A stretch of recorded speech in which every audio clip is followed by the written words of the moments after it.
नमस्कार, आपका स्वागत है मेरे YouTube चैनल आर के स्मार्ट स्टडी पर। तो आज की वीडियो में हम पढ़ेंगे राज्यपाल की शक्तियाँ।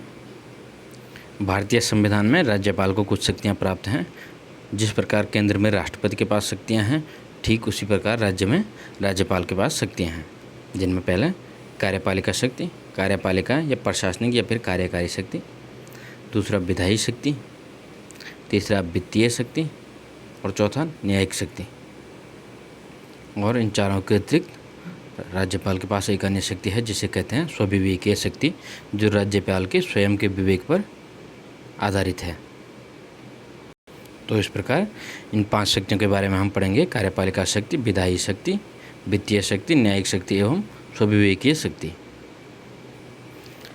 कार्यपालिका शक्ति: राज्य सरकार के सभी कार्य औपचारिक रूप से राज्यपाल के नाम से होते हैं। अगला, वह मुख्यमंत्री तथा अन्य मंत्रियों को नियुक्त करता है। यह भी राज्यपाल की शक्ति है, नियुक्ति संबंधी शक्ति। वह मुख्यमंत्री तथा अन्य मंत्रियों की नियुक्ति करता है। मुख्यमंत्री तथा मंत्रिपरिषद का उल्लेख अनुच्छेद 163 में है। अनुच्छेद 163, मुख्यमंत्री तथा मंत्रिपरिषद। अगला, महाधिवक्ता की नियुक्ति। महाधिवक्ता एडवोकेट जनरल, जिस प्रकार केंद्र में अटॉर्नी जनरल महान्यायवादी होता है, ठीक उसी प्रकार के राज्य में महाधिवक्ता होता है। महाधिवक्ता का उल्लेख भारतीय संविधान के अनुच्छेद 165 में है। अगला, विभिन्न संवैधानिक पदाधिकारियों की नियुक्ति। जैसे महाधिवक्ता हमने पढ़ा, इसके अतिरिक्त राज्य निर्वाचन आयोग के सदस्य एवं अध्यक्ष, राज्य वित्त आयोग के सदस्य एवं अध्यक्ष, इस प्रकार से जो भी संवैधानिक पदाधिकारी हैं सभी की नियुक्ति राज्य में राज्यपाल द्वारा की जाती है। अगला, लोक सेवा आयोग के अध्यक्ष और सदस्यों की नियुक्ति। राज्य लोक सेवा आयोग के अध्यक्ष और सदस्यों की नियुक्ति भी राज्यपाल द्वारा की जाती है। जबकि आपको बता दूं, राज्य लोक सेवा आयोग के अध्यक्ष और सदस्यों को उनके पद से केवल राष्ट्रपति द्वारा हटाया जा सकता है, जबकि नियुक्ति राज्यपाल द्वारा की जाती है। राज्यपाल राज्य के सभी विश्वविद्यालयों का कुलाधिपति होता है। कुलाधिपति अर्थात चांसलर होता है। वह राज्य के विश्वविद्यालयों के कुलपतियों या उपकुलपतियों की नियुक्ति करता है, वाइस चांसलर की नियुक्ति करता है, जबकि राज्य के सभी विश्वविद्यालयों का चांसलर राज्यपाल स्वयं होता है। अगला, विधायी शक्ति।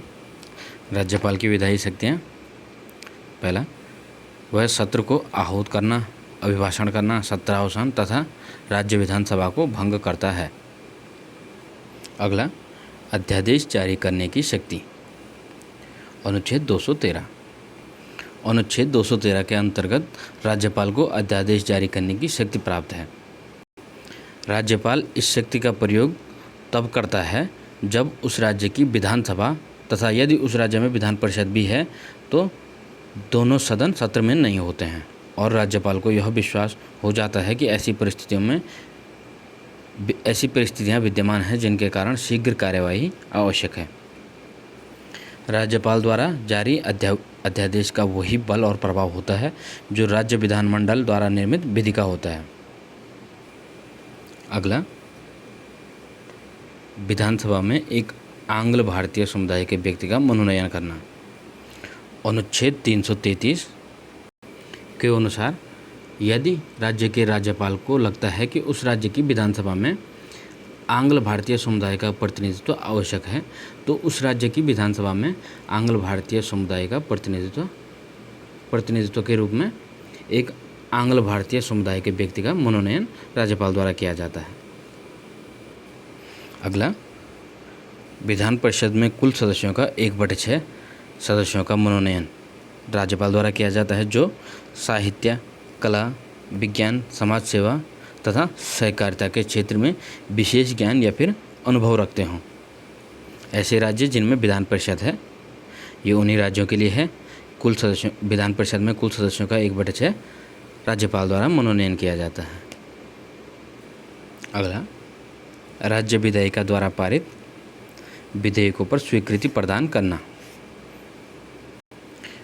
भारतीय संविधान के अनुच्छेद 200 के अंतर्गत यदि राज्य विधानमंडल द्वारा पारित किसी विधेयक को राज्यपाल के पास भेजा जाता है तो उस स्थिति में राज्यपाल उस विधेयक को स्वीकार कर सकता है या फिर स्वीकृति के लिए उसे रोक सकता है, या विधेयक यदि धन संबंधी विधेयक न हो तो विधानमंडल के पास पुनर्विचार के लिए वापस कर सकता है।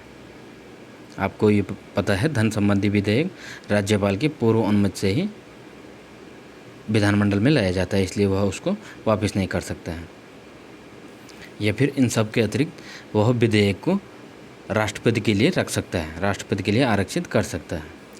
राज्यपाल की वित्तीय शक्ति, पहला वार्षिक वित्तीय विवरण को राज्य विधानमंडल के सामने रखवाता है। वार्षिक वित्तीय विवरण अर्थात बजट को राज्य विधानमंडल के सामने राज्यपाल ही प्रस्तुत करवाता है। धन विधेयक को विधानसभा में उसकी पूर्व अनुमति से ही प्रस्तुत किया जाता है। धन विधेयक के लिए राज्यपाल की पूर्व अनुमति आवश्यक है। बिना उसकी सहमति के किसी तरह के अनुदान की मांग नहीं की जा सकती है। बिना राज्यपाल की सहमति के किसी तरह का कोई फंड नहीं लिया जा सकता है।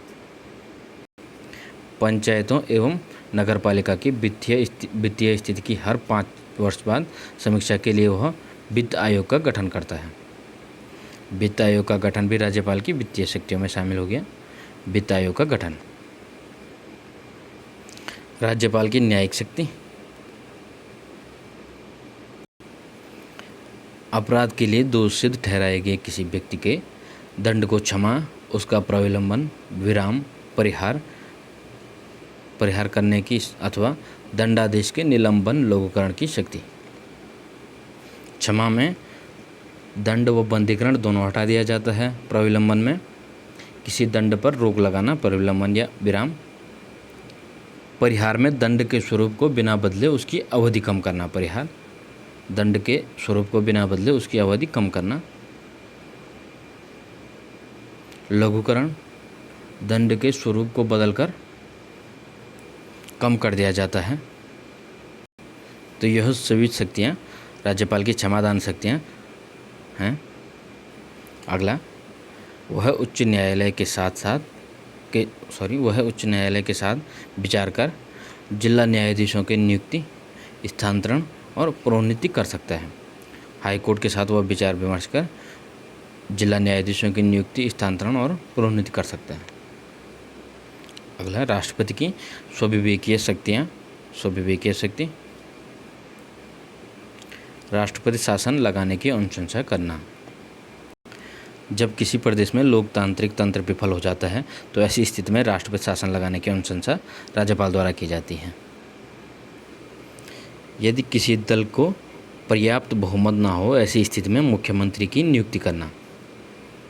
मुख्यमंत्री की नियुक्ति के समय जब किसी दल या गठबंधन को स्पष्ट बहुमत प्राप्त न हो या बहुमत दल या गठबंधन का कोई निश्चित नेता न हो तो राज्यपाल ऐसी स्थिति में मुख्यमंत्री की नियुक्ति अपने विवेक से कर सकता है।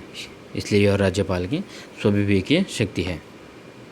तो इस प्रकार से हमने देखा कि राष्ट्रपति और राज्यपाल दोनों के पास समान शक्तियां हैं, केवल और केवल सैन्य शक्ति को छोड़कर। राष्ट्रपति के पास सैन्य शक्ति होती है, राज्यपाल के पास सैन्य शक्ति नहीं है। ठीक उसी प्रकार राष्ट्रपति देश का प्रथम नागरिक और संवैधानिक प्रमुख होता है, उसी प्रकार राज्यपाल किसी प्रदेश का प्रथम नागरिक या फिर संवैधानिक प्रमुख होता है, जबकि वास्तविक प्रमुख केंद्र में प्रधानमंत्री और राज्य में मुख्यमंत्री होता है। धन्यवाद आप सभी का। चैनल को शेयर एवं सब्सक्राइब करना ना भूलें।